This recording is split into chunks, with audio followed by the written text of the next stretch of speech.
By dawn on Christmas morning in 1913, somewhere along the Erie Canal in upstate New York, the Terrier came back through the lock gate chiming.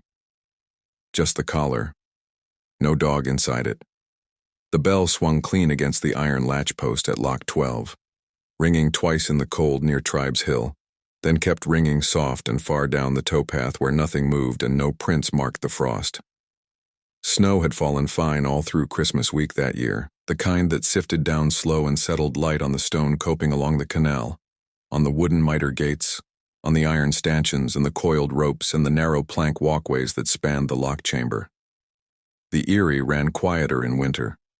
Fewer boats, fewer voices, the water black and still under a sky that never seemed to brighten past gray. By late December, the Canal Authority kept only a skeleton crew working the locks, men who knew how to tend the gates and sluices when ice began to skim the edges and the mechanism could seize in a single night of hard cold.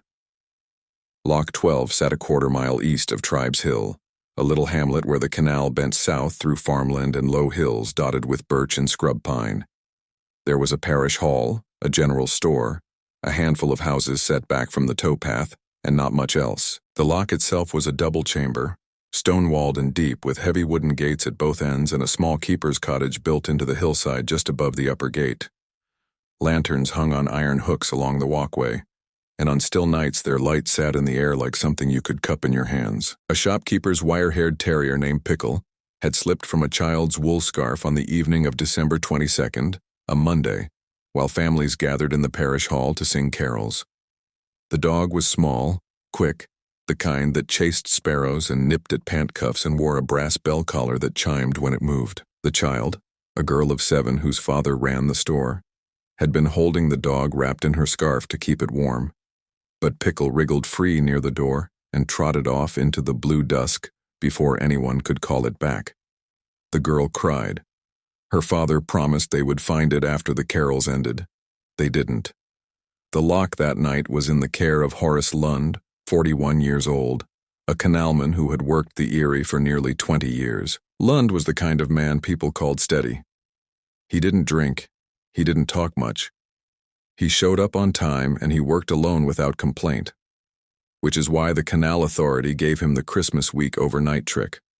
12 hours from 8 in the evening until 8 in the morning, tending the lock and the sluice gate, making sure no ice jammed the mechanism, keeping the lamp oil fresh, watching for boats that might come through in the dark even though most traffic had stopped by then. Lund's wife expected him home by 8 each morning. His daughter, 16, had wrapped a tin of ginger cake in brown paper to surprise him on Christmas Day. He never came home to collect it. The dog's bell collar chimed twice near the miter gate just after midnight on the 23rd. 2 boatmen sleeping in a grain barge tied up a quarter-mile upstream heard it clear. 2 bright notes that carried sharp in the still air. Then a pause, then the chiming again, softer and farther, as if the dog had turned and trotted away down the towpath. One of the men, a barge hand named Talbot who had worked the canal since he was 16, sat up and listened. The chiming continued for perhaps a minute, faint and rhythmic, then stopped. Talbot told the other man, younger and new to the canal, that it was probably just a dog loose from one of the cottages. But the sound had come from the direction of the lock, and Talbot had not heard Lund's voice or footsteps or the scrape of a gate, and that worried him. Lund always worked loud. He hummed. He dragged things. He knocked tools against stone. Silence from the lock at midnight was wrong. Talbot and the younger man took a lantern and walked the towpath to lock 12. The night was clear and cold enough to burn the throat. Their breath hung white in front of their faces.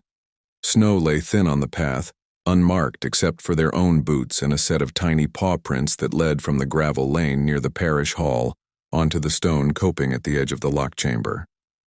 Talbot followed the prints with the lantern held low. They crossed the stone, then stepped onto a dry plank at the upper gate, a walkway plank, 3 feet above the waterline, dusted with frost but bone dry underneath. The prints crossed the width of the board in a straight line and stopped at a seam where 2 planks joined. No prints led away, no prints doubled back. The plank itself was solid, nailed tight, with no gap wide enough for a small dog to slip through. Talbot crouched and touched the wood. It was dry, cold, The frost on it had not been disturbed except where the paw prints pressed faint into the surface. He stood and looked out over the lock chamber. The water below sat black and still. No ripples, no sound.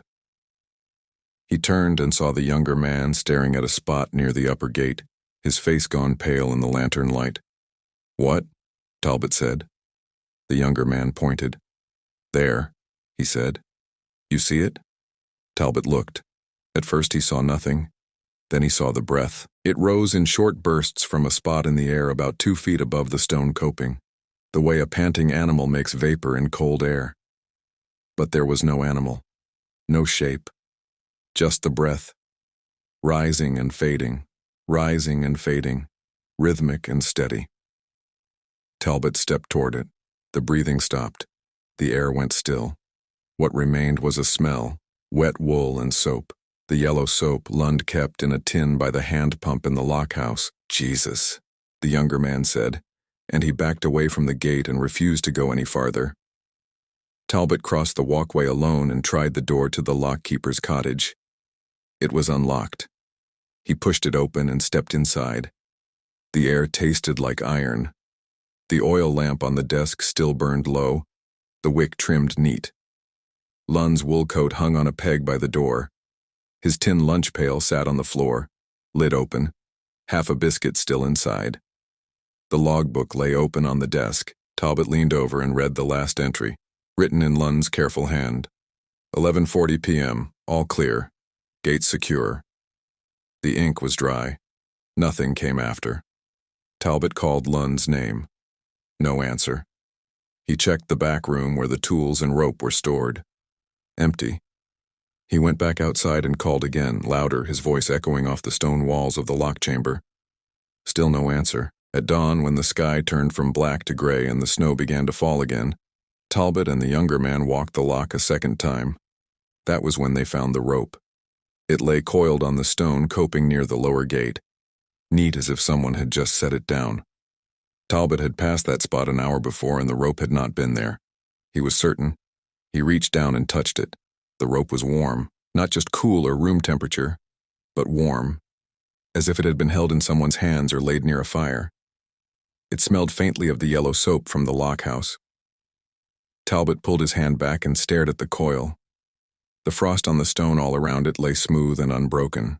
No boot prints, no drag marks. The rope had simply appeared. By mid-morning, when Horace Lund had not come home and his wife sent word to the canal authority, a search party formed. 6 men walked slow along both sides of the canal, checking the ice edge, the towpath, the stone walls of the lock chamber, the wooden catwalk above the miter gates, the tool shed, the narrow space under the cottage where firewood was stacked. They found nothing. No blood, no torn cloth, no sign of a struggle or a fall. They checked the water with long poles, dragging the bottom of the lock chamber and the reach just downstream. Nothing. Lund had simply stopped being there. Boatmen who arrived to check the sluice that afternoon tied strips of red cloth to the iron stanchions to mark where they had searched. One of them went to inspect the sluice gate mechanism, a hand-cranked wheel that controlled the water level in the lock. He watched the gauge. The needle crept upward slowly as if someone were leaning on the wheel, though the wheel sat still and no hand touched it. The man backed away and told the others. They let it be. On the night of December 24th, Christmas Eve, children walking home after the parish concert reported hearing claws click along the frozen stone coping beside Lock 12. The sound moved steady, 4-beat rhythm, like a small dog trotting. But no shape crossed the snow. No shadow moved in the lantern light from the cottages. The next morning, men went to check the coping. The snow lay smooth and unmarked. A woman living near the lockkeeper's cottage told her husband she had heard the dog's bell chime 3 times just after midnight, then stop, then start again an hour later, softer, as if it had moved far down the canal toward the west. Her husband told her not to say that to anyone else.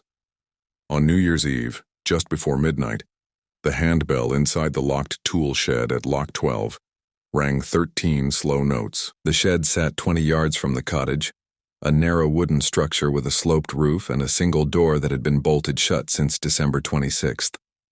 3 men standing outside the cottage heard the bell clearly. One of them was the lock superintendent from Albany, sent to inspect the site and file a report. He walked to the shed with the other 2 men, drew the bolt, and opened the door. The bell hung motionless on its nail. The air inside the shed was cold and still, but it trembled faintly, the way air does after a bell has been struck hard. The superintendent touched the bell with one finger. It was cold. He looked at the other men and said nothing. They closed the door and walked away. After that, the Canal Authority barred any crossings at Lock 12 after dusk. Tenders worked in pairs during the day and abandoned the lock entirely once the sun dropped. The cottage sat empty through the rest of that winter and into the spring of 1914. When the canal opened again in April, the new lockkeeper was a man from Utica who had not heard the story. The older hands told him on his first day, "You don't stay past sunset and you don't work alone, and if you hear a bell chime when no hand is on the rope, you leave." He laughed. They did not. By summer, he requested a transfer. Men in New York still won't talk long about the season Horace Lund disappeared, or about what the boatman saw that Christmas week along the Erie Canal, or about the Terrier's collar that kept ringing in the cold when nothing wore it. The Canal Authority sent 2 inspectors from Albany on December 26th. They wanted a timeline. They wanted names. They wanted to know exactly when Horace Lund was last seen, and who saw him and what he said, and whether anything had seemed wrong in the days before he vanished. Lund's wife, Margaret, told them her husband had left their cottage at 7:30 on the evening of December 22nd, same as every night that week. He carried his lunch pail, his logbook, and a wool scarf she had knit for him the winter before. He kissed her forehead and told her he would see her at breakfast. That was the last time she saw him. She waited at the table on the morning of the 23rd with bread and butter and the ginger cake their daughter had wrapped. By 9 o'clock, she walked to the lock herself. The cottage door stood open. His coat hung on the peg. The logbook sat on the desk. She called his name until her voice went hoarse. The inspector spoke to Talbot, the barge hand who had heard the bell. Talbot said he and the younger man had tied up their barge just after sunset on the 22nd, about a quarter-mile upstream from Lock 12. They ate supper on deck, beans and bread, and turned in early because the cold made it hard to sleep and they wanted to pass through the lock at first light. Talbot estimated he fell asleep around 9. He woke just after midnight to the sound of the bell. 2 chimes, clear and bright, then a pause, then the chiming again, softer, moving away. He listened for a full minute. The sound faded but did not stop. It kept going, faint and rhythmic, as if the dog wearing the collar had trotted west along the towpath toward Canajoharie. Talbot said he heard no voice, no footsteps, no gate scraping, just the bell and then silence. But there was a contradiction, and the inspectors wrote it down carefully in their notes. A woman named Mrs. Hadley, who lived in a cottage on the north side of the canal about 300 yards east of the lock, told them she heard the bell chime 3 times just after midnight, same as Talbot. But she also heard it again at 1:30 in the morning, and this time it came from the east, from the direction of the parish hall, not from the west where Talbot said the sound had faded. She was certain of the time because she had looked at the clock on her mantel. The chiming lasted only a few seconds, then stopped. She thought perhaps the shopkeeper's family had found their dog and brought it home, but when she asked the next day, they had not. The inspectors also spoke to a night watchman named Driscoll, who worked at a grain warehouse a half-mile west of Lock 12. Driscoll said he had been outside smoking a pipe around 1 in the morning on the 23rd when he heard a dog barking in the distance, coming from the direction of the lock. Not the chime of a bell. Actual barking, sharp and frantic, the way a dog sounds when it is cornered or frightened. The barking lasted perhaps 10 seconds, then cut off abruptly. Driscoll said he thought about walking down to check, but the cold changed his mind. He went back inside. He regretted that now. The timeline made no sense. If the bell had faded west toward Canajoharie at midnight, it could not have been heard coming from the east at 1:30. If the dog had been barking frantically at 1 in the morning, why had no one found it by dawn? And if Horace Lund had been at his post until at least 11:40, when he made his final logbook entry, where had he gone in the 20 minutes before the bell was first heard? The search began in earnest on December 27th. 15 men gathered at the lock at first light. They brought lanterns, poles, grappling hooks, and 2 dogs, a hound and a shepherd mix that belonged to a farmer near Tribes Hill. The Canal Authority supervisor divided the men into 2 groups. One group walked the towpath east toward the parish hall, checking every inch of ground, every clump of frozen brush, every gap in the stone wall along the canal. The other group walked west, past the grain warehouse, all the way to the next lock 1.5 miles downstream. They walked shoulder to shoulder, slow, calling Lund's name every few yards. The dogs picked up no scent. The hound sniffed the coat Lund had left in the cottage, then circled the locked chamber twice and sat down, whining. The shepherd refused to cross the threshold of the tool shed. When its owner tried to pull it inside, the dog planted its legs and growled low in its throat, the kind of growl that means fear, not aggression.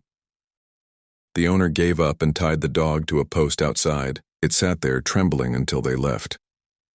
By midday, the men had found nothing. They dragged grappling hooks through the lock chamber, working from a small flatboat the Canal Authority kept for repairs. The water was 8 feet deep and black as oil. The hooks scraped along the stone bottom and came up empty. They dragged the reach downstream for another 200 yards. Nothing. One of the men, an older canal worker named Eustace, who had known Lund for years, said it was a waste of time. "He's not in the water," Eustace said. "If he'd fallen, we'd have found him by now. The water's too still. Bodies don't travel in still water." The others kept dragging anyway because there was nothing else to do. On the second day, December 28th, the men expanded the search inland. They walked the fields north and south of the canal, checking barns, sheds, abandoned farm equipment, the woods along the hillside above the lock. They tied strips of red cloth to fence posts and tree branches to mark where they had already looked. By afternoon, they had covered nearly 2 square miles. Still nothing. No footprints, no torn cloth, no blood. One of the younger men said maybe Lund had run off, maybe he had debts or a woman in another town. Eustace told him to shut his mouth. Lund was not that kind of man. That evening, just before dusk, something happened that no one could explain. A man named Kowalski, who had been part of the search party, returned to the lock to retrieve a tool he had left in the cottage. He walked along the stone coping near the upper gate and noticed a strip of red cloth tied to an iron stanchion that he did not remember seeing before. He stopped and stared at it. The cloth was clean, unstained, knotted tight, but no one had been to that part of the lock since morning, and Kowalski was certain he had passed that same stanchion twice during the day without seeing any cloth. He untied it and held it in his hand. It was dry, cold, ordinary. He looked around. No one else was nearby. He called out to another man across the lock chamber. "Did you tie this?" he shouted. The other man shook his head. Kowalski dropped the cloth and walked away quickly. He did not come back the next day. On the 29th, the men brought lanterns and searched at night, thinking perhaps they had missed something in daylight. They walked the towpath in pairs, moving slowly, listening. The night was clear and bitterly cold. The snow creaked under their boots. Around 11 o'clock, 2 of the men, both young, both new to the canal, reported hearing a low knocking sound coming from beneath the wooden walkway at the lower gate. They stopped and listened. The sound came again. 3 slow knocks like knuckles on wood, then silence. One of them crouched and held his lantern low, trying to see under the walkway. The space was narrow, barely a foot high, filled with shadows. The knocking did not repeat. The 2 men looked at each other and decided not to mention it to the others. Later, when they were alone, one of them said he thought he had smelled smoke. Not wood smoke or coal smoke, but something sharper, like heated metal. The other man nodded. He had smelled it too. By New Year's Eve, the official search was called off. The Canal Authority filed a report listing Horace Lund as missing, presumed dead, cause unknown. The inspectors from Albany returned to their office and wrote that the case showed no evidence of foul play, but remained unresolved. Margaret Lund and her daughter moved to Schenectady to live with Margaret's sister. The cottage at Lock 12 sat empty. But the older hands in New York, the men who had worked the canal for decades, began telling the younger ones a different set of rules. You don't work the lock alone anymore, they said. You don't stay past sunset. You don't answer if you hear a bell chime when no dog is near. You don't investigate sounds that come from under the walkways or inside locked sheds. And if a dog refuses to cross a threshold, you listen to the dog. On the night of January 2nd, a man walking the towpath past Lock 12 just after dark said he saw a light burning in the cottage window. He was certain. A warm yellow light, steady, like an oil lamp. But when he reached the cottage and tried the door, it was locked. He peered through the window. The room inside was black. No lamp, no light. He backed away and kept walking. He did not look back. 3 days later, a farmer checking fence posts near the upper gate found the warm rope coiled on the stone coping again, in the same spot where Talbot had found it on Christmas morning. The farmer touched it once, felt the unnatural warmth, and left without taking it. By the next morning, the rope was gone. The search became something else after the new year. Not an investigation anymore, but a ritual. A vigil. Men came to Lock 12 not because they believed they would find Horace Lund, but because leaving the place unwatched felt worse than the searching itself. Through January and into February, someone walked the lock every day. Sometimes it was Talbot, the barge hand who had heard the bell first. Sometimes it was Eustace, the older canal worker who had known Lund for years. Sometimes it was Margaret Lund's brother-in-law, a railroad man from Schenectady who made the trip once a week and walked the towpath alone in silence, his breath white in the frozen air. They checked the same ground over and over. The stone coping, the walkways, the tool shed, the cottage, the reach downstream. They found nothing new, but they kept looking anyway, as if repetition could force the ground to give up what it had taken. In mid-January, the Canal Authority hired a man named Pruitt to serve as temporary lockkeeper, until a permanent replacement could be found. Pruitt was 47, a former barge captain who had worked the Erie for 30 years and feared nothing he could see or touch. He moved into the cottage on January 14th with a bedroll, a bag of clothes, and a bottle of whiskey. Eustace and 2 other men helped him carry his things inside. They told him the same thing they had told the man from Utica. You don't stay past sunset, you don't work alone, and if you hear something that doesn't make sense, you leave. Pruitt nodded but did not take them seriously. He said he had spent half his life sleeping on canal boats in winter, and a little strangeness was not going to run him off. He lasted 4 nights. On the evening of January 18th, Pruitt was sitting at the desk in the cottage writing a letter to his daughter when he heard the bell. Not the handbell in the tool shed, but the dog's bell, the brass collar bell that had chimed on Christmas week. It rang twice, clear and close, just outside the cottage door.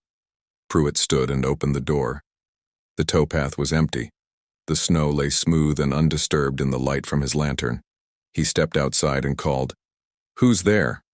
No answer. He walked to the stone coping and looked down at the lock chamber. The water sat black and still. The bell chimed again, softer now, farther away, moving west along the towpath. Pruitt followed the sound for about 50 yards, his lantern swinging in his hand. The chiming stopped. He stood in the cold and listened. Nothing. He turned to walk back and froze. His lantern was still burning on the desk inside the cottage. He could see it through the window, but there was a second light now, a second lantern sitting on the stone coping near the upper gate where no lantern had been a moment before. The light was steady, yellow, casting a small circle of glow on the frost. Pruitt walked toward it slowly. When he was 10 feet away, the light went out, not dimmed, not flickered, just gone, as if someone had blown it out.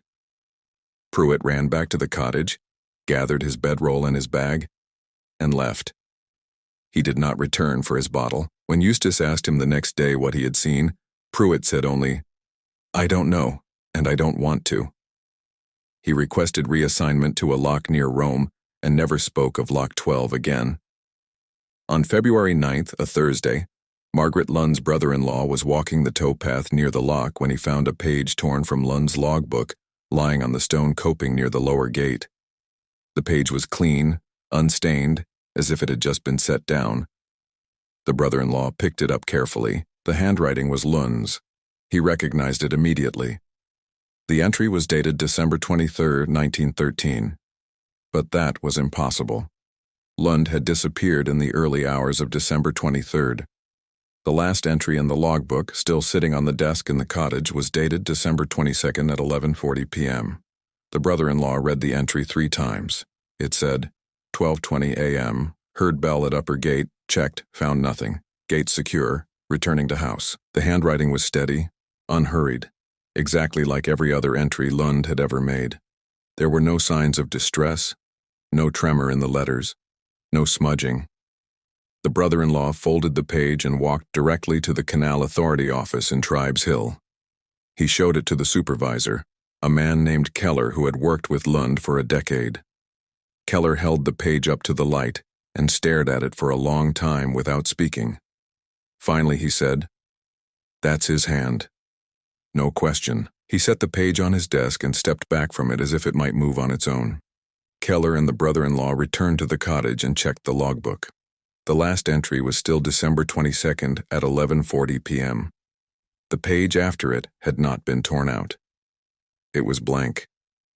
They checked the edges of the book carefully. No missing pages, no torn stubs. The page they had found on the coping had not come from the logbook sitting on the desk. Keller held both pages side by side. The paper was identical. The handwriting was identical. The ink was identical. But one entry should not exist.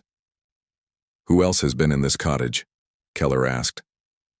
"Just me," the brother-in-law said, "and Pruitt before he left, and the search crews back in December." Keller set the pages down and walked to the window. He stood there looking out at the lock, his hands clasped behind his back.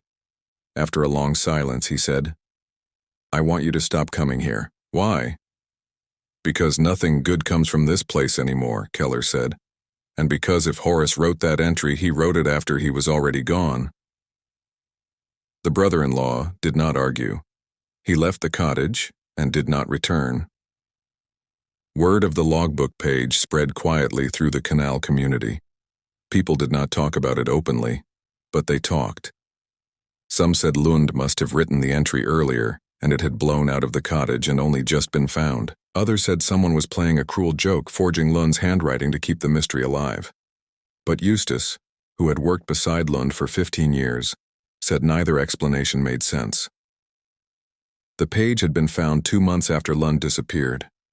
If it had blown out of the cottage, it would have been buried in snow or washed away by meltwater.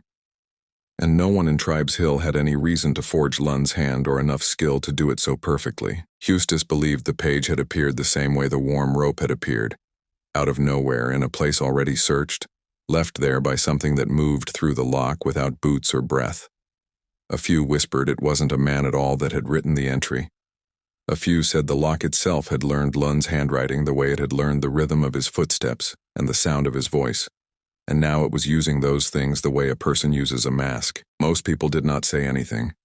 They just stopped walking the towpath after dark, and they made sure their children did the same. In early March, when the ice began to break and the canal prepared to reopen for the season, a crew came to inspect Lock 12 and make repairs. They found the handbell in the tool shed lying on the floor instead of hanging on its nail. The nail was still in the wall, undisturbed. The bell was cold and clean, but the wooden handle was cracked down the middle as if it had been struck hard against stone. No one in the crew admitted to touching it. They hung it back on the nail and left. On March 21st, the first day of spring, a barge captain passing through Lock 12 in the late afternoon reported seeing a man standing on the upper walkway near the miter gate. The figure was distant and backlit by the setting sun, but the captain said the man was wearing a wool coat and stood with his hands in his pockets, motionless, watching the barge pass. The captain waved. The figure did not wave back. When the barge cleared the lock and the captain looked back, the walkway was empty.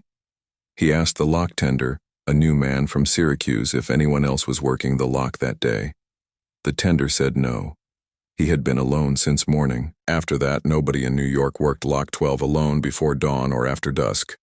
The Canal Authority made it an official policy in April of 1914, though they never wrote down the reason why.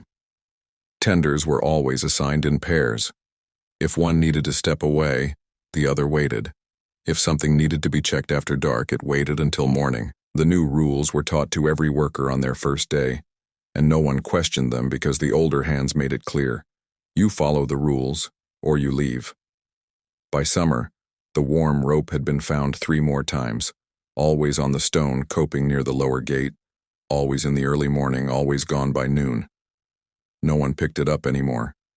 They just marked the spot and walked away. The logbook page stayed in Keller's office, tucked in a drawer he never opened. Margaret Lund never came back to the lock. Her daughter married a man from Buffalo and moved west, far from the canal and the memory of her father's voice calling her name at breakfast. And late at night, when the canal was empty and the wind moved through the miter gates, men passing Lock 12 said they could still hear it. 2 chimes, clear and close, then fading west along the towpath where nothing walked and no dog had been seen since the winter of 1913. Years passed, and the story of Horace Lund became something people in New York learned not by asking, but by watching how others behaved near Lock 12. By 1920, the lock had gone through 7 different keepers, none of whom stayed longer than a season. The cottage was eventually abandoned and used only for storage. Rope, tools, spare gate hardware, things that could be left unattended. The Canal Authority built a new keeper's station a 1/4 mile east, closer to Tribes Hill, and assigned 2 men to work the lock in rotating shifts. They never overlapped at night. One man worked dawn to dusk. The other worked dawn to dusk the next day. No one stayed after the sun dropped, no matter the season, no matter the boat traffic. Children growing up along that stretch of the Erie learned the rules before they learned why. Don't walk the towpath alone after dark. Don't go near the old cottage. Don't touch anything you find on the stone coping near the lower gate. If you hear a bell chime and no dog is near, you walk the other way. Parents did not explain. They simply said, "That's the rule." And the tone in their voice made it clear the rule was not up for discussion. In 1923, a teacher at the Tribes Hill School, a young woman from Albany who had only been in town a few months, asked why her students refused to walk past the lock on their way home in winter when the days were short. One of the older boys said, "Because of what happened to Mr. Lund." The teacher had not heard the story. She asked the boy to explain. He looked at the floor and said, "We're not supposed to talk about it." That evening, the teacher asked her landlord, an older man who had lived in Tribes Hill his whole life. He told her the story in brief, factual terms, the way someone might describe a house fire or a drowning. When she asked what he thought had really happened, he said, "I think the lock took him same as it took the dog, and I think it still has him." He did not say anything more, and the teacher did not ask again. The warm rope appeared periodically through the 20s and 30s, always in the same spot, always in the early morning, always gone by midday. In 1927, a barge hand new to the canal found it coiled on the coping and picked it up, ignoring the warnings of the older men. He held it in his hands for perhaps 10 seconds, feeling the unnatural warmth, before dropping it and backing away. That night, alone in his bunk, he woke to the smell of yellow soap, strong and close, as if someone had just washed their hands inches from his face. He packed his things the next morning and left the canal for good. He told his brother later that the warmth in the rope had felt like living skin. In 1931, the Canal Authority finally tore down the old cottage. The stone foundation was left in place, but the wooden structure was dismantled and hauled away. Workers sorted through the interior before demolition and found Lund's logbook still sitting on the desk where it had been left in December of 1913. The pages yellowed and brittle, but the handwriting still clear. They also found his wool coat, still hanging on the peg by the door, dusty but intact. No one wanted to take either item. They were placed in a crate and stored in a warehouse in Albany. The crate was never opened again, but the bell, the handbell Lund had used to signal boats in fog, was gone. Workers searched the tool shed, the cottage, the stone coping, the reach downstream. They dragged the locked chamber with hooks, just as they had dragged it in 1913 looking for Lund's body. The bell was not there. It had hung on a nail in the tool shed as recently as 1929, according to maintenance logs. Now the nail was empty, and the bell had vanished as completely as the man who had rung it. 3 months after the cottage was torn down, a lock tender working the morning shift found the bell lying on the stone coping near the lower gate. It was clean, polished, the brass bright as if it had just been cast. The tender did not touch it. He walked to the new keeper's station and called the supervisor. By the time the supervisor arrived, the bell was gone.